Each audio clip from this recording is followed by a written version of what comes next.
Known as the City of Light, Paris generates higher per-person wealth than nearly every European peer. Giants like LVMH, Hermes, and Chanel lead a luxury sector exporting 75 billion euros in goods every single year. But cross the peripheral, the beltway circling the capital, and you step into a completely different reality. Jobless rates have topped 15% in struggling hubs like Valenciennes and Saint-Étienne. Public services are gutting out, and infrastructure is crumbling largely because national debt tripled to 3.4 trillion. Interest costs alone now top the whole budget for colleges and research. Political stability has vanished with 7 different prime ministers failing to pass meaningful reforms since 2017. Living costs are soaring while paychecks stay flat, putting immense pressure on the once proud national pension system. Retirement costs now swallow 14% of the total economy, outstripping the combined military education and transit budgets. Rent is becoming unaffordable, and with youth unemployment at 18%, it is among the highest in developed nations. The core problem is simple: France just cannot stop overspending. The government has spent beyond its tax revenue for 51 years straight, and now that debt is finally catching up. It is quite the irony, considering France was a primary architect of the Eurozone's fiscal spending limits. Now they are the biggest risk to those very rules, despite being a symbol of wealth for most of the century. The country's success was built on a massive safety net and a clear agreement with its citizens. The state promised to handle your medical bills, pay you if you were fired, and provide a steady retirement check. It was a cradle-to-grave promise that actually functioned quite well for several decades. During that time, the economy surged and standards rose, making France the second-largest economic power in Europe. It seemed like a perfect marriage of capitalism and social welfare, but spending always outpaced tax income. To bridge that gap, they relied on borrowing, leading to an unbroken chain of budget deficits since 1974. Debt itself is not the enemy. It can spark growth if it is funneled into smart, productive projects. For a while, that worked because the population was young and millions of workers were funding the system. Those massive social perks seemed affordable back then, but the math has become much harder to justify. France is currently trapped by 3 major hurdles: a shrinking population, disappearing factories, and a paralyzed political climate. You cannot look at these issues as isolated problems because they are all part of the same downward spiral. They feed into one another, creating a toxic cycle that is pulling the nation toward a massive financial reckoning. The demographic shift is the most urgent threat. In 2010, French women averaged 2 children each, the highest in Europe. That number has dropped to 1.6, with annual births falling from 833,000 to 663,000. This 20% plunge is actually more severe than Germany's, and the timing is incredibly poor. The French baby boom generation, born between 1945 and 1973, is now retiring en masse. Every year, 800,000 people retire, but only 700,000 young workers are available to take their places. That leaves a gap of 100,000 employees every single year, a deficit that just keeps snowballing. In 1995, workers supported every retiree. That number dropped to 4 by 2000 and is nearly 2 today. The trajectory is clear: by 2040, there will only be 1.5 workers for every retiree. Healthcare and retirement will eat more of the budget as the number of people paying taxes continues shrinking. This means the burden on every active employee will double as they fund both their lives and someone else's retirement. To make matters worse, worker output is not rising fast enough to help. Efficiency usually offsets the effects of aging. Usually, these gains can cancel out a shrinking population because one modern worker can do the job of 2 from the past. Unfortunately, in France, that kind of productivity growth has essentially ground to a halt. From 2015 to 2023, the value each worker produced rose by a measly 0.3%.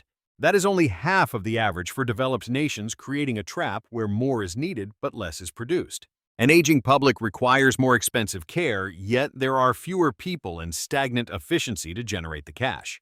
The second major blow is the death of local industry. Back in 1980, factories were 26% of GDP. Nowadays, manufacturing has withered away to just 13%. While some call this a natural shift toward a service-based economy for France, the loss of its industrial base feels existential.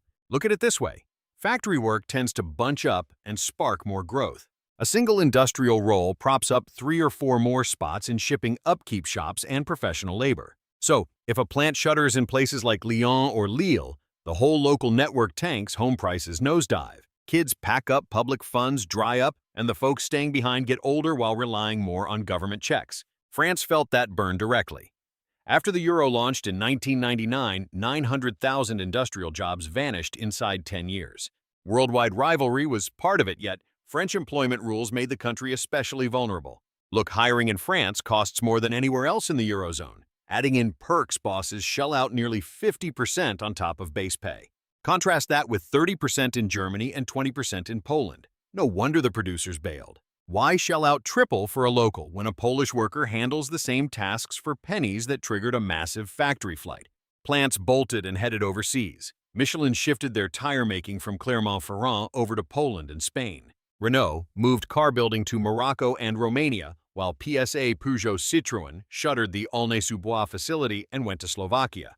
A few main offices hung around for the tax breaks, but the real heavy lifting moved out of the country. Only a fractured financial landscape remained. Fancy white-collar work gathered in Paris, leaving the rural areas stuck with crumbling old factories. The third mess France faces is political, which is the toughest nut to crack since it is baked into their ruling system. It all begins with a deep divide. Their political scene is cracked into 5 big camps, ranging from the hard right to the hard left. Not one group can pull a majority, which keeps the lower chamber of their legislature totally gridlocked. Striking deals is basically off the table, so leaders just scrape by dodging any spicy or tough calls. Once Macron forced the pension hike from 62 to 64, he technically succeeded but took a massive hit to his influence. His coalition fell apart. His popularity tanked, and that policy turned so radioactive that nobody has touched a similar plan since. This messy atmosphere hits way more than just retirement. It touches everything, like trying to fix the tax code. The existing setup is a mess of gaps that scares off investors, but cleaning it up strips perks from people, sparking riots and blowback. Employment law changes follow the same pattern. Stiff rules keep kids out of work, yet every try at a fix triggers union pushback and chaos in the streets, and massive career danger. Everything just stalls. Since 2017, 7 different prime ministers have cycled through, usually lasting under 18 months. They all vowed change but did nothing. The red tape just keeps spinning. The government keeps racking up debt while ignoring the core issues. Here is the scary bit: stalemate makes voters go to extremes. Backing for the national rally, Marine Le Pen's ultra-conservative faction jumped from 18 to 33% over 7 years. Meanwhile, Jean-Luc Mélenchon's far-left group now sits at 22%. With those two giants leading the way, outsider parties now command over half of all voters. They are unable to lead, but they can stop anyone else from doing so, giving them huge power. Consequently, in the French political arena, trying to survive is basically suicide. This is critical since France needs a massive synchronized fix across the board right now. You can't fix retirement without changing work laws. You can't update job markets without a manufacturing plan, and that plan is dead on arrival without tax changes. It's all linked up, meaning every piece has to shift at once. Yet the current political setup is accidentally killing that kind of overhaul. Public perception usually beats out what is actually effective. The financial world confirms this. For a long time, the French system thrived because backers trusted it would last. Today, that confidence is starting to shatter. Interest on 10-year bonds hit 3.2%, a peak not seen since 2012 and nearly matching Italy. That's a massive shift. For much of the euro's existence, France took out loans at nearly the same cost as Germany, proving the world saw French credit as rock solid. The interest gap almost never went over 50 basis points. Now it is hitting 80 points and climbing. While that sounds like boring math, the real-world impact is actually massive. Every tiny tick up in rates piles billions more onto France's interest bill. These payments are non-negotiable and cannot be put off. You settle the tab or the whole country goes bankrupt. European rules on spending were created specifically to head off the exact disaster France is dealing with now. Look, the whole euro system rests on one basic idea. Since there are no common bailouts, every member state had to keep their spending in check. The eurozone has no shared debt or way to move wealth from rich regions to poor ones. Instead, the whole thing hinges on tight budgets, and for the most part, everyone plays along. France, however, has been flouting these rules since they were first written. Guidelines cap deficits at 3% and debt at 60% of GDP. But France is hitting 6 and 113. Whenever the EU complains, the French just nod politely and change absolutely nothing. Honestly, this slow-motion decline of France is pretty bizarre by historical standards. They have nuclear power, great roads, talented people, global clout, and a UN seat. Yet they are fading away because they avoid the tough calls. The math is brutal. By 2030, their debt will hit 125% with interest sheer and pensions costing billions every year. This simply cannot last forever. At some point, the whole thing will break. Either leaders finally pass the reforms or the markets will force austerity through high rates. Otherwise, the European Central Bank breaks its own rules to fund French spending forever. No matter what happens, Paris will stay rich. Luxury brands and tourists will keep the capital afloat while the rest of the country slowly decays. The France that once led Europe and challenged empires will lose its spark. Soon, France might become the broke, aging nation they used to mock.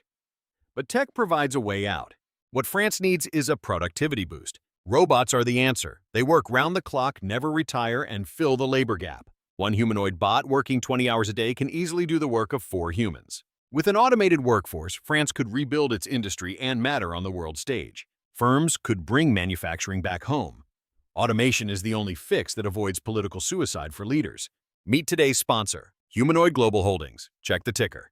Getting into the robotics sector is usually quite difficult. Most robotics firms are private startups that are locked away in venture capital. Retail investors are usually shut out, leaving these deals to big tech and wealthy insiders. Even robotics ETFs stick to public stocks, missing the growth in the private sector. Humanoid Global is different, letting you invest directly into those private robotic startups right now. This unique setup gives everyday people a way into the industry through 5 core businesses.